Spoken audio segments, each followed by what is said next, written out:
On the list of the greatest films ever made, a mainstay at the top of almost every single one is 1939's The Wizard of Oz. Iconic in every capacity, from its delightful characters and bouncing musical numbers, to the fantastical world brought to life by the brightest, boldest colors seen on any screen at the time, the stories of Oz have continued to delight into the present day in nearly every medium imaginable. Fascinatingly, there hasn't been a truly successful sequel to the original adventure. Granted, there was Disney's 1985 theatrical release Return to Oz, which was the closest to being a continuation of the first story, but its darker tone and lack of familiar companions didn't properly satisfy the second trip that audiences were looking to experience. What isn't widely known is that there was a more conventional follow-up to the original movie, 1990's animated show titled The Wizard of Oz, which brought Dorothy back to Oz with her old friends in an effort to defeat the Wicked Witch of the West once again. With the stakes higher than ever, and new faces in bizarre, previously unseen locales, this cartoon finally gave viewers the reunion that they had so longingly wished for. That it's mostly unknown is the greatest sin it commits. So let's look back at the true sequel to a cinematic masterpiece, the animated Wizard of Oz.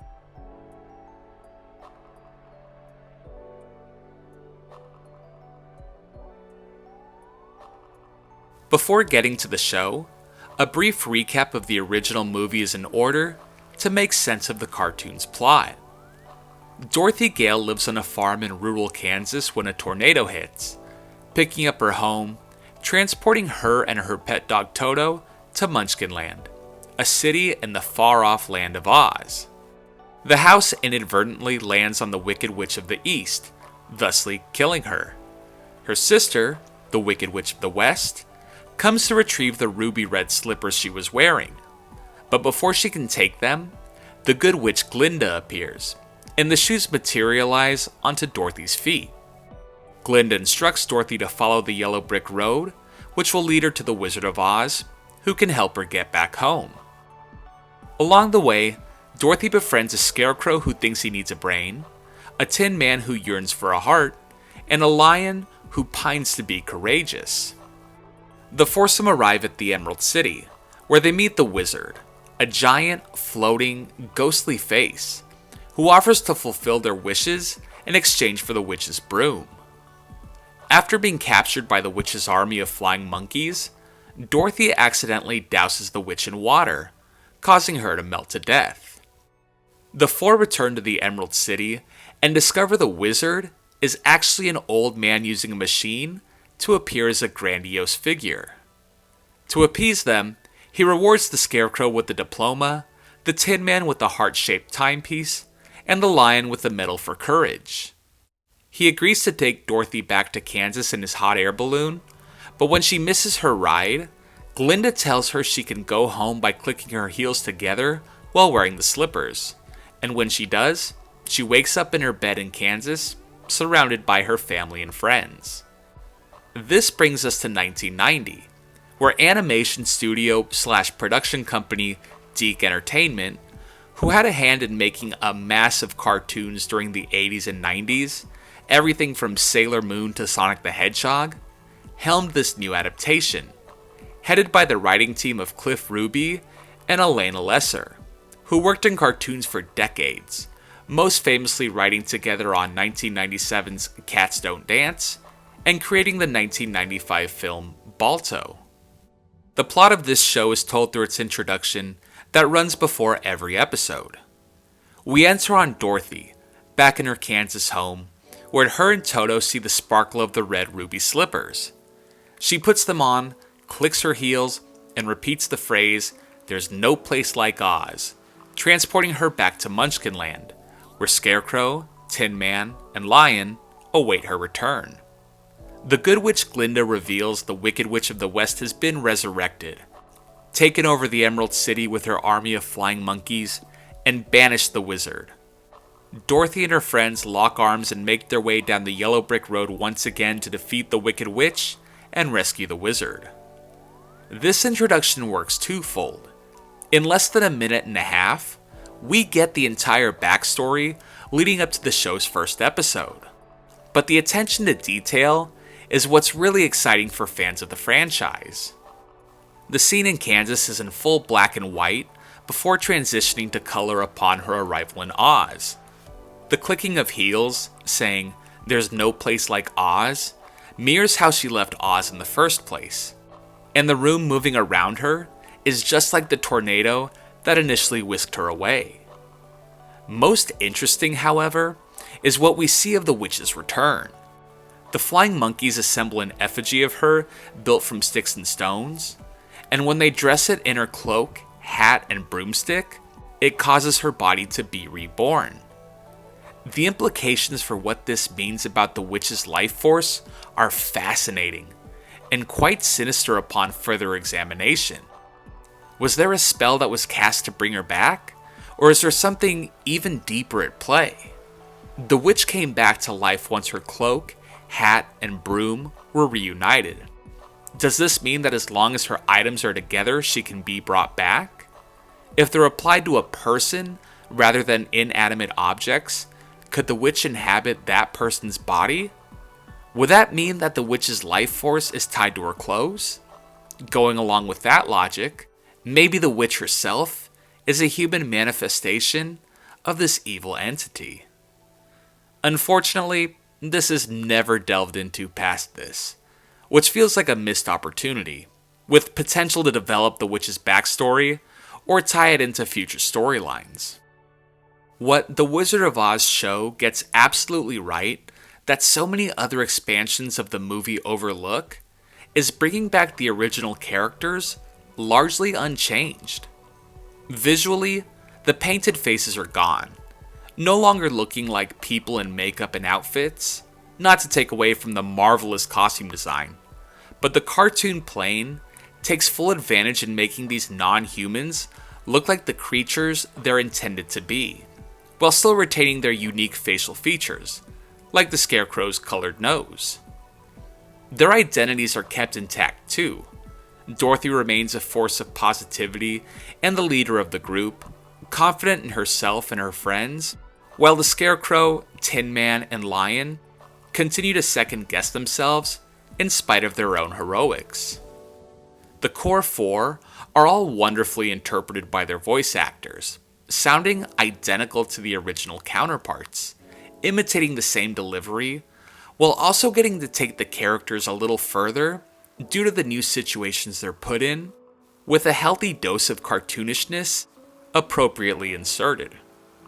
This is none more evident than with the Wicked Witch of the West. Played by Tress MacNeille, who is known famously as Babs Bunny in Tiny Toon Adventures and Animaniacs Dot, among others, she is the star of every scene she's in, thanks to her over-the-top reactions to even the most inconsequential happenings, eliciting a hysterically maniacal laugh, or a shriek that would make the film version of the witch blush with pride.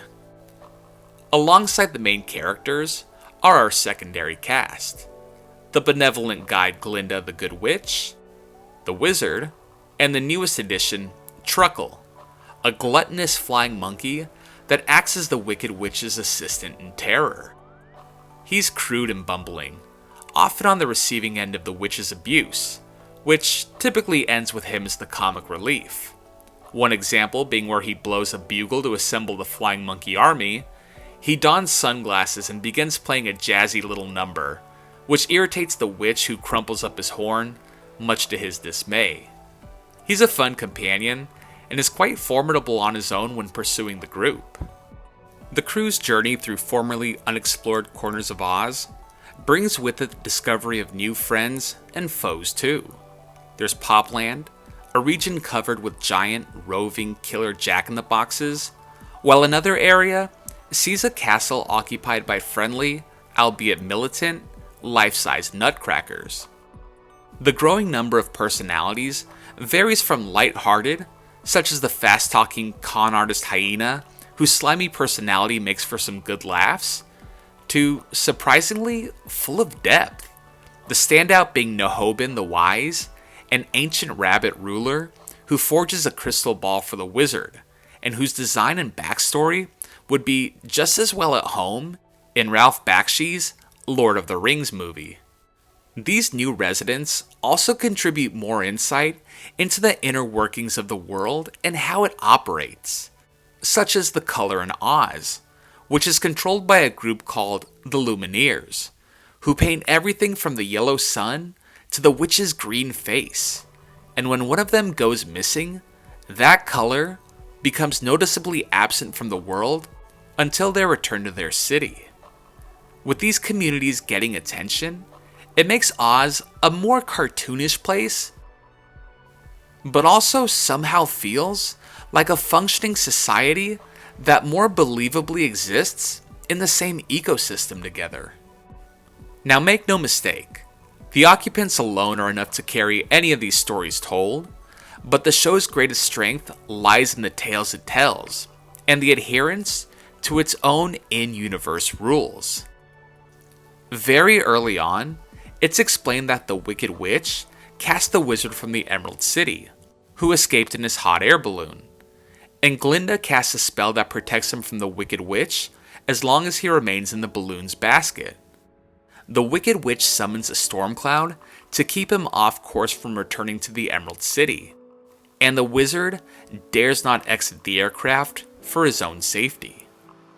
These facts are heavily referenced throughout the series, with even smaller facets of the story remaining important and consistent.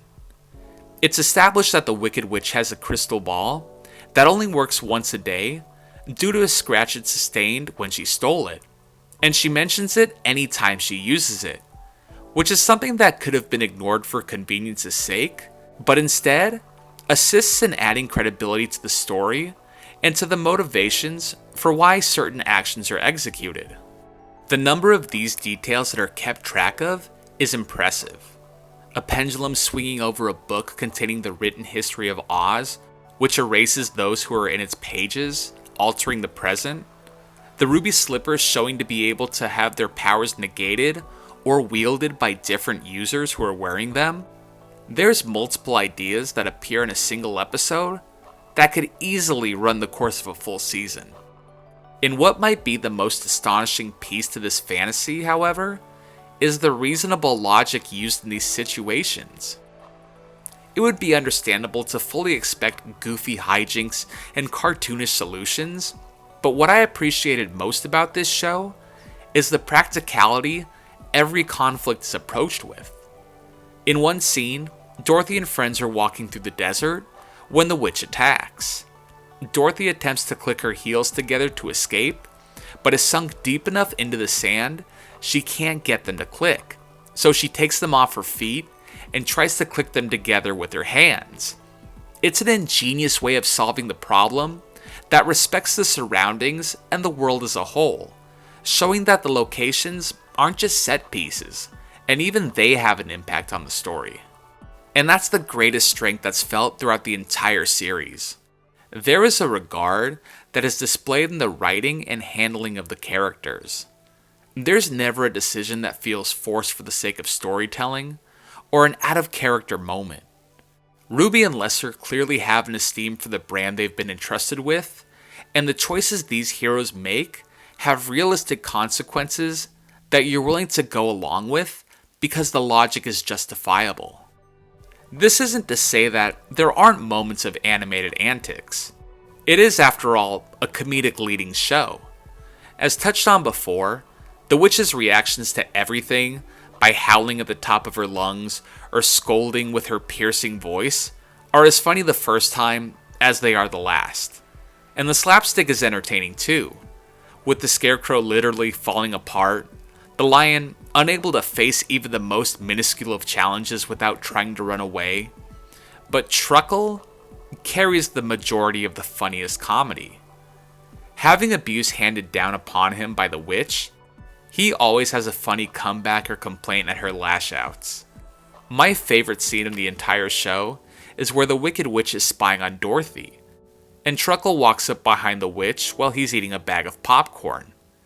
He makes a comment that displeases her, and she zaps him with an electric shock, causing him to spill his popcorn and cry out, "But that had real butter on it." It's so out of context to everything else, but moments like these really give it its own unique sense of humor. On the topic of the show's silliness, that brings us to the songs, which are all original, and the lyrics deal with the immediate action within the show, and they're mostly serviceable, but only ever sung to the melody of either "We're Off to See the Wizard" or "If I Only Had a Brain," which becomes monotonous rather quickly. That being said, there is one song that is legitimately great, the song about the Emerald Star. It's a gorgeously sung tune about the Emerald Star, and how as long as it shines, the wizard is alive, and there's hope. It's out of place in a good way for how beautiful it is, and would fit seamlessly next to any of the quality music numbers in any Oz media. For how good the show is and how complex the handling of storylines and characters is, it's laughable how the main issues with the show are in the execution of the animation and sound. They're not so bad they ruin the experience, but they're glaringly obvious and makes you wonder, how could they have ever let this on TV? First, there are numerous times when characters are trapped in these non-blinking 1,000-yard stares, their eyes unfocused on the happenings around them, making for outlandish expressions of dead-eyed characters frozen in place. Moreover, the few animation errors are distracting in a way that will make you rewatch what just happened to make sure you weren't seeing things. The most egregious being where the group are facing the viewer. The shot is supposed to be of the lion running from the other three, with them grabbing and dragging him back.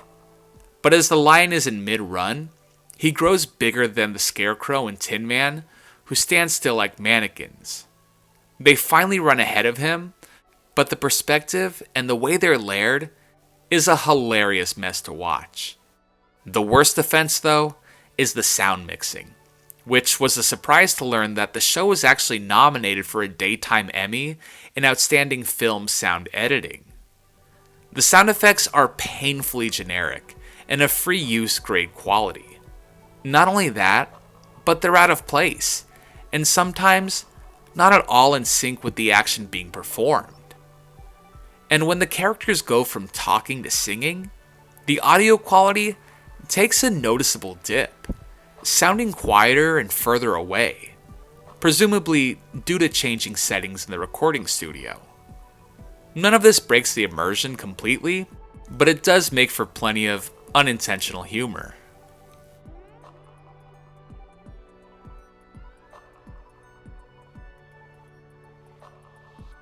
The Wizard of Oz ran for one season with a total of 13 episodes, ending abruptly in 1991. Though the quality of the overall storytelling surpassed what would be expected of a Wizard of Oz cartoon, it's understandable why it may not have found the success needed to carry on. Looking at the cartoons of the time, Teenage Mutant Ninja Turtles, The Simpsons, Tiny Toon Adventures, they were cartoony shows with in-your-face, larger-than-life protagonists.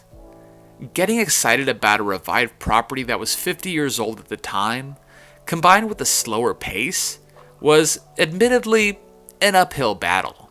Though as a fan, I wholly commend the choice of direction they went with. But if given the chance, viewers will find this isn't merely a cheap attempt to cash in on a beloved fairy tale's name. It's a continuation built off reverence for a legendary property, and a blueprint of how to make a proper follow-up to a classic work through revisiting fun characters, telling engaging stories, and respecting the audience by respecting itself as its own functioning world, makes this cartoon not only a sequel to a classic, but a classic sequel.